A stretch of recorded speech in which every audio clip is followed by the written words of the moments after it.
Hindi pa pala tapos ang mga birada nitong mga Team Ngagva, mga kababayan, kay dating Pangulong Duterte at sa Team Suka. Dahil muling bumanat si BBM, mga kababayan, kay dating Pangulong Digong at sa line-up nila. Dahil eto na nagpakita na ng totoong mukha, mga kababayan. Dahil eto na ang kanilang ginagawang plataforma, ang siraan ang kalaban nila. At kung inyong mapapansin, mga kababayan, dahil kung inyong natatandaan, na wala talagang pumalakpak, mga kababayan, nakunan talaga ng video ng PTV. Nasimangot ang mga tao, walang pumalakpak. At napahiya doon si BBM na todo-todo, mga kababayan. At coincidentally, pagkatapos nun, nasibak ang PCO secretary. Na siyang nag-handle ng PTV. Bakit kaya nasibak? Naalala din natin, mga kababayan, nung nag-viral din yung nang-aagaw ng baso si Admiral, mga kababayan. Ginawang waiter si Chis Escudero, nasibak din ang head ng PCO. Ngayon naman, mga kababayan, napagmukhang katawa-tawa si Kuting, nasibak na naman. Coincident nga lang ba yan, mga kababayan? Pues ngayong bago na ang PCO secretary, marami ng tagapalakpak, mga kababayan, pero hindi na masyado finokus yung mga nakasimangot na tao. Ewan lang natin kung legit ba yung mga palakpak talaga. Dahil maraming hiyawan sa background, mga kababayan, tapos yung mga taong nakikita sa video, wala. Hindi man lang pumalakpak, panoorin niyo po, ha? Bago po tayo bago po tayo magbulahan dito.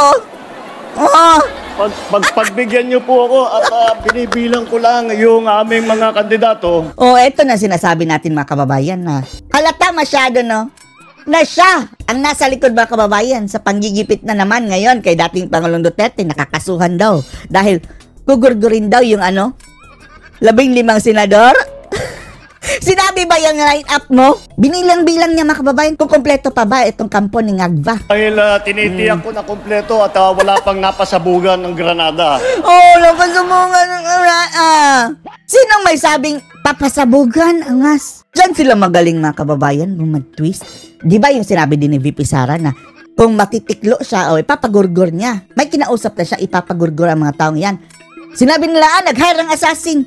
Wala namang sinabing assassin. Ngayon, mga kababayan, nag-invento na naman si Ngagva. Papasabugan daw ng granada, animal. Kaya naman, wala po kayo maririnig ng mga ganyan. Walang maririnig na ganyan. Kasasabi mo nga lang, ungas. Ano po ang kaibahan ng alyansa sa lahat ng mga ibang tumatakbo? Dahil ang ibang tumatakbo, Team Suka. Dito sa halalan na ito. Palakpakan, tingnan niyo, mga kababayan, marami nang pumalakpak, pero parang sound effect nga lang ba? Dahil bago yung head ng PCO, mga kababayan. Matapos yung napahiya si Ngagva doon sa mga kababayan, sa rally lately. Tingnan niyo, buti lang man ang pumalakpak. Na masasamang salita, wala po kayong nakapaypay lang yung ilan, mga kababayan. Na panakot. Wala daw maririnig na masasamang salita galing kay Mr. Suka, mga kababayan. Wala po kayong maririnig ng pagmumura. Pagmumura! Dahil kami ang mapapamura. Diyos mio. Ito ang sinasabi nila, mga kababayan, na bastos daw mga bunganga. Tayo, bastos daw mga bunganga natin. Mga netizens, bastos daw dahil minumura sila. Dapat lang naman talaga kayong murahin. Kung nagtatrabaho kayo ng mabuti, hindi hinahaluan ng kabalastugan, pupurihin ka pa namin. Ikamura-mura yung mga pinaggagawa nyo Sino ba naman ang hindi mapapamura niyan, mga kababayan, sa pinaggagawa nito si Ngagva? Tinanggalan ng subsidy ang PhilHealth. Sumablay sa Maharlika Fund. Utang doon, utang dito. Lustay doon, lustay dito. Nagbenta ng gold reserves. Kaliwat ka ng mga anomalya sa budget, mga kababayan, ng mga blanco-blanco, mga ayuda, at marami pang iba. Sinong hindi mapapamura, galing yan sa tax ng bayan, kaban ng bayan, mga kababayan. Pati yung mga sorties nila, etong kampanya ng Bagoong Pilipinas, mga kababayan, sponsored ba, sponsored niya Ngagva. Gobyerno pa ang nagpapasahod, mga kababayan, para sa kanilang pangangampanya, animal, Team Ngagva. Dahil po, nakita nyo naman po, narinig nyo po ang programa ng ating mga kandidato. Hindi ang halos lahat mga trapo. Ang programa, mas mahalaga pa siguro, ay ang kanilang nagawa na. Ano ang mga nagawa ng mga bulok na yan? Kung napakaganda ang nagawa, mga kababayan, sana maunlad na ang Pilipinas. Tumanda na nga iyan sa pwesto sa politika. At kung titignan nyo po, Paulit-ulit na lang. ang record po nila, ang lagi lang kanilang iniisip ang Naglag na naman mga kababayan. Ang. kapayapaan. Kapayapaan. Explain. Kung may masabi lang mga kababayan, may masabi lang. At ang kaunlaran. Kaunlaran! Kayo lang ang umunlad. Tingnan nyo, ang lahat ng iyan mga kababayan, simula na naupong senador o naupo sa politikas. Grabe, exponential ang growth ng kanilang yaman mga kababayan. Kayo lang ang umunlad, ang bayan, nilugmok ninyo, lalo ka na Marcos. Para sa bawat Pilipino, para Bawat sa Pilipino. buong Pilipinas. Makikita nyo naman po ang galing ng aming hinaharap. Kaya malakas Diyos po. mio, Diyos mio. Kung wala lang talagang hokos-pikos mga kababayan, hawak na naman nila ang eleksyon eh. Tapos hawak din nila ang makinarya. Tapos ang dami pang pera mga kababayan para sa ayuda. Kung wala lang yan, cheating na yan eh. Kung maituturing mga kababayan. Pero ginawa lang nilang legal. Kagaya nito mga kababayan, mga sorties na iyan Huwag niyong sabihin walang gastos yan ang gobyerno. For sure, maraming gastos dyan ang gobyerno. The fact na pinalabas ito ng PTV, tapos nakinabang yung mga kandidato nyo ng libre, na hindi naman namin gusto.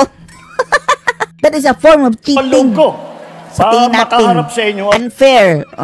Sabihin na iboto ninyo ang ating mga kandidato. Dahil napakagaling, napakahusay po. Ikaw lang nagsabi. At bukod pa ron, napakamabuti na tao lahat ng aming kandidato. Ay, Diyos mio, animal. Mga kababayan, ang daming pumalakpak na ha, dahil lati-rati, nung time pa nang nasibak na ng PCO, parang namatayan mga kababayan eh.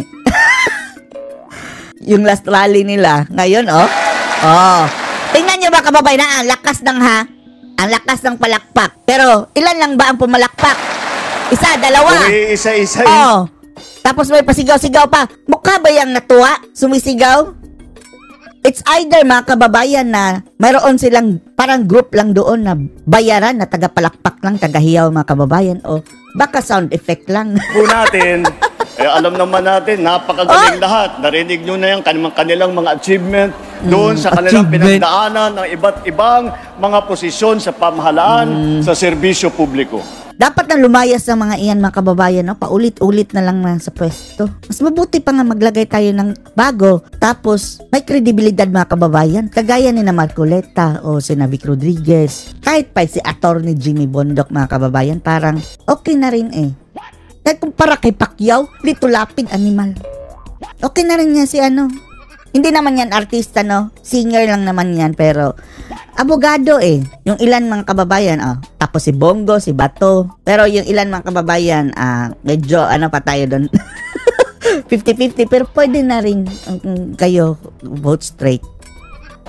At pag pinagsama-sama natin, sama-sama ng napakagaling, wow. ay nako, talaga naman, nakakagulat at nakakatuwa na nagulat ka. Bakit ka nagulat? Dahil hindi totoo sinasabi mo. makita na meron tayong mga nagsiservisyo sa publiko na ganito ang pagmamahal sa taong bayan. Diyos Ganito mio, animal. Kapag panahon ng eleksyon mga kababayan, biglang nagmamahal sa taong bayan. Pero pagkatapos ng eleksyon, ang tataas ng sungay. Ang tataray. pag-aalala sa taong bayan. Ganito ang pagbibigay ng tulong sa bawat Pilipino. Tulong, ayuda. Kayo lang ang naaayudahan yan, mga politiko, mga animal. Tinaon talaga sa eleksyon, mga kababayan, yung massive na, ayuda. Palakpak, tingnan nyo, ha. Ang dami pong malakpak, mga kababayan, pero ang mga tao, ilan lang, isa, dalawa.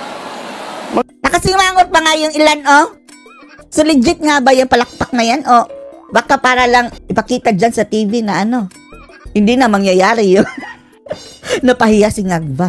Anong masasabi nyo dito mga kababayan sa kabalastugan na naman ni BBM? Lalong-lalo na nung sinabi niya na una na wala pa namang napapasabugan ng Granada. Patutsada niya kay PRRD. Anong masasabi nyo dito? Post your comments below.